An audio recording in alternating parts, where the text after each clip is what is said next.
विद्यार्थी मित्रांनो, सह्याद्री ट्युटोरियल्स मध्ये तुमचं स्वागत आहे. खूप महत्त्वाच्या मुद्द्यावर डिस्कशन करायचं आहे. बऱ्याच मुलांचा स्कोर कमी आहे म्हणून नाराज आहेत. तुम्ही नाराज होऊ नका. पहिल्यांदा हा व्हिडिओ शेवटपर्यंत बघा. मी जे काही गेस करणार आहे ते गेले 4-5 वर्षातला माझा अनुभव आहे ना ऑनलाईनचा, त्याच्यावर तो गेस असणार आहे, लक्षात घ्या.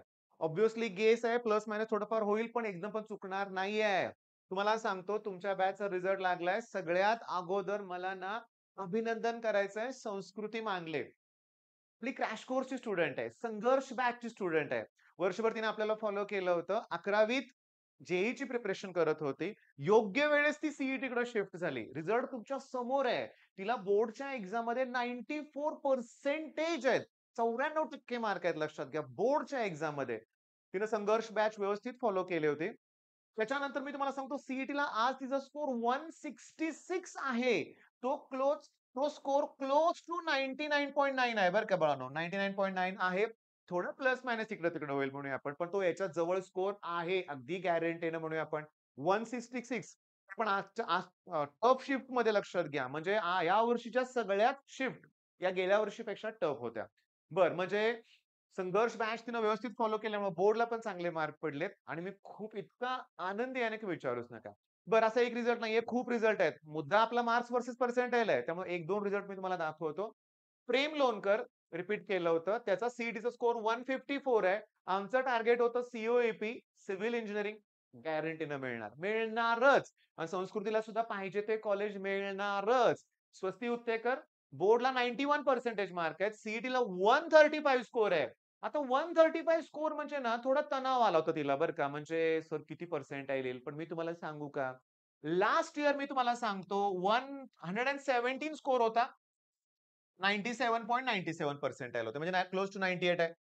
124 स्कोर होता. 98.6 पर्सेंटाइल होते. ऑब्व्हियसली 135 या वर्षी म्हणजे हे 99 प्लसच जाणार आहे.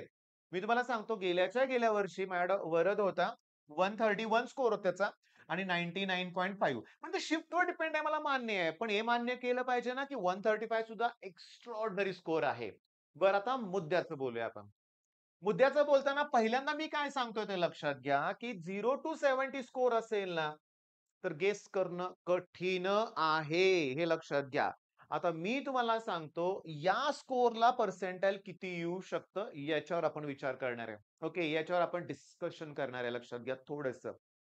मी ऑब्झर्व्ह केलंय, बऱ्यापैकी सिन्सिअर मुलं पण मॅथ्स अवघड गेलाय. यांचा स्कोर या दरम्यान आहे.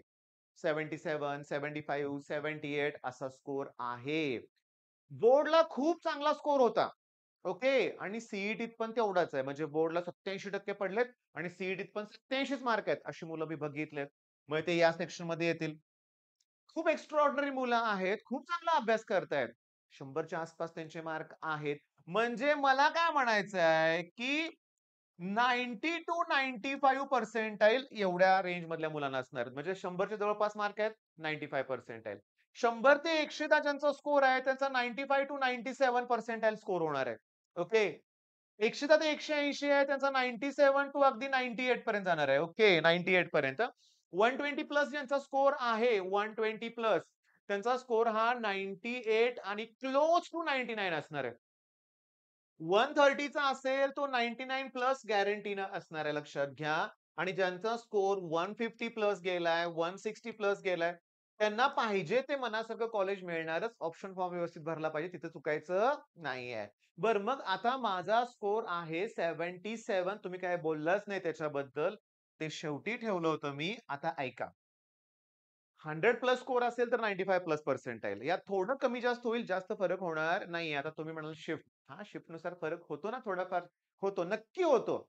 प्रत्येकाची शिफ्ट वेगळी आहे. मार्क इकडं-तिकडं होणार. पण मला काय म्हणायचं आहे, तुमचा स्कोर हा 90 प्लस असेल, तर तो चांगलाच आहे. मग ज्याचा स्कोर 86 आहे त्यानं काय करावं? त्याचा पर्सेंटाइल सुद्धा क्लोज टू 90च येणार आहेत, लक्षात घ्या. आणि मी तुम्हाला सांगतो, माझं 70 टू 90 मार्क्सला 70 टू 90 पर्सेंटाइल येईल, त्या दरम्यानच येईल, हे माझं अझम्पशन्स आहेत. पण त्याच्यापेक्षा खाली स्कोर असेल ना, 40 स्कोर आहे, 50 आहे, 60 आहे, मग गेस करता येत नाही. मी या वर्षीचा रिझल्ट पण इथं टाकलेला आहे, लक्षात घ्या, हे करत असताना. म्हणजे माझा एक स्टुडंट आहे. जस्ट व्हिडिओ करायच्या अगोदर त्याच्याशी बोललो. 104 स्कोर आहे. चांगला स्कोर आहे तो. 104 आहे ना, 95च्या पुढे जाणार आहे तो. ओके. बरं आता महत्वाचं काय माहितीये का, की स्कोर तर कळालाय. हां आणि इथे एक गोष्ट मला कळाली, ते मी तुम्हाला सांगतो. कदाचित तुम्ही माझ्या मताशी सहमत असाल किंवा नसाल, पण मला एक गोष्ट कळाली, की प्रॉब्लेम इथं झालाय. ओके. पण जेव्हा मी वेगवेगळ्या शिफ्टमधले पेपर बघतोय ना, क्वेश्चन बघतोय, ते टेक्स्ट बुकवर बेस्ड आहेत. पण एकच कन्सेप्ट नाही, 2-3 कन्सेप्ट मिक्स केलेत. त्याच्यामुळं काय होतंय, की टाईम कन्झम्पशन वाढलंय. प्रश्नात वेळ लागल्यामुळं तणाव आलाय. आणि मॅथ्समध्ये म्हणावासारखा स्कोर न झाल्यामुळं त्याचे मार्क मुलांचे मार्क 10 ते 20 कमी आलेत हे लक्षात ठेवा. पण ऑलमोस्ट काही मुलं सोडली तर प्रत्येकच्या बाबतीत हे घडलं. म्हणजे 120 स्कोर होत होता, 100च पडलाय. असं झालंय. 130 पर्यंत मुलं पोहोचत होती, ते 110 पर्यंत, 104, 105 पर्यंत पोहोचलेले आहेत. असं पण झालेलं आहे. त्याच्यामुळे मुद्दा तुमच्या लक्षात आला असेल, की इथं थोडंसं कुठं चुकलंय. मी तुम्हाला सांगतो, की याच्यावर जास्त फोकस दिला पाहिजे. मी 2026 च्या बॅचसाठी कालच एक व्हिडिओ अपलोड केलाय 100 पर्सेंटाइल. त्यात मी ओरडून सांगितलंय पहिलं टेक्स्ट बुक पहिला टेक्स्ट बुक. मॅथ्सच्या टेक्स्टमधला प्रश्न सोडवा. तुम्हाला मी सांगतो ज्यांचा स्कोर आता मी तुम्हाला सांगतो हे मगाचे जे मी स्कोर दाखवले तुम्हाला मगाशी. ह्यांचा मॅथ्सचा स्कोर हा 60 आता ते संस्कृतीचा 80 स्कोर आहे. पण बाकीच्यांचा स्कोर अराउंड 60च आहे. 70-75 पण 70-74 पण नाहीये. 60च आहे. म्हणजे ह्यांना हे टॉपर्सना किती क्वेश्चन सॉल्व्ह झाले? 30च सॉल्व्ह झालेत. का? वेळ पुरला नाहीये. पण तुम्ही मॅथ्सचे 30 प्लस क्वेश्चन अटेम्प्ट करत असाल ना, तर 99% पण पोहोचता हेही लक्षात घ्या. पण इथं ॲट एनी कॉस्ट मला माहिती आहे, की ज्याला फिजिक्स सोपा गेलाय, त्यालाच सगळं बरं गेलेलं आहे. मग यासाठी न्यूमेरिकलवर फोकस करायचा आहे. बरं आता मी बोललोय, झालंय. तुम्हाला तुमचे मार्क्स पण कळालेत. अंदाजे किती पर्सेंटाइल येईल हे पण कळालंय. त्यात जूनमध्ये रिझल्ट लागेल असं सगळं म्हणतायत. बघूया आपण त्यावेळेस सगळं होऊन जाईल दूध का दूध पाणी का पाणी म्हणतो ना आपण. कळेल आपल्याला किती पर्सेंटाइल येतायत. पण इथून तरी बदल हवा आहे ना. आता एन्जॉयमेंट बास ना. रिझल्ट जवळ-जवळ कळालेलाच आहे.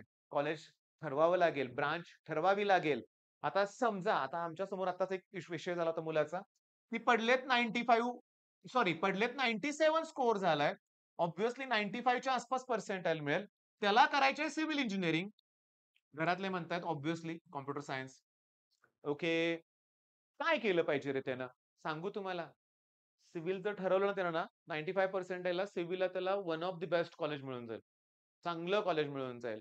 पण जर आपण ठरवलं, तर पुण्यातले जे चांगले कॉलेजेस आहेत, ओपनमधून आहे स्टुडंट, तर त्याला जर घ्यायचं ठरवलं, तर 95 पर्सेंटाइलला त्याला काय मिळेल? काय मिळेल सांगा बघू? पुण्यातलं मॉडर्न पी-व्हीची, ए-आय-एस-एस-एम, मिळणार नाही.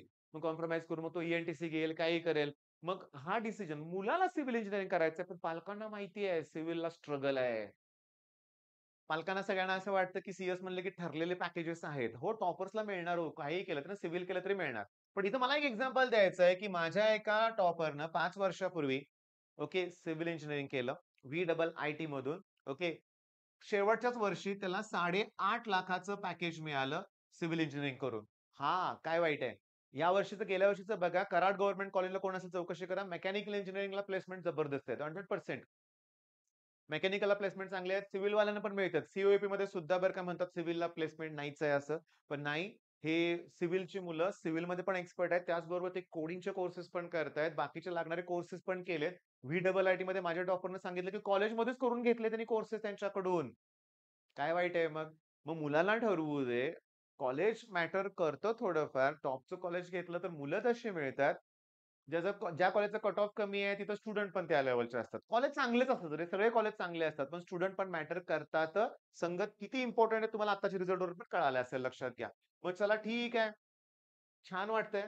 सगळ्या विद्यार्थ्यांचं पुन्हा मनापासून अभिनंदन. आता जसा असा रिझल्ट लावलाय ना तसा इंजिनिअरिंगला पण फोडायचंय तुम्हाला. ओके. मी तुम्हाला सांगितलंय चॅनलची नावं तुम्ही मला टिकलेज अकॅडमी नावाचं एक चॅनल मुलांना सांगितलं होतं, की जे मॅथ्ससाठी आहे म्हणून. मला माहीत असणारं आर्केडेमी हे तुम्हाला हे इंजिनिअरिंगचे ठरलेले चॅनल्स आहेत रे. हा पुणे-मुंबईला सगळ्यात मोठा क्लास आहे बरं का लक्षात घ्या. म्हणजे आता ह्या गोष्टी तुम्हाला माहिती पाहिजे. तुम्हाला 10th नंतर 11th-12th मध्ये कुठले चांगले चॅनल आहेत हे मुलांना माहीत नव्हतं शेवटी कळालं. स्टार्टलाच सगळ्यांना कळू द्यात ना. मग तुम्हाला जे इंजिनिअरिंगचे चॅनल्स माहिती आहेत, की जिथं तेवढंच नाही बाकीचे कोर्सेस पण पाहिजेत ना आपल्याला वेगवेगळे लक्षात घ्या. अगदी ते कोर्सेस असणारे असतील तर नक्की सांगा. अभ्यासाला सुरुवात करायची आहे तुम्हाला. All the best.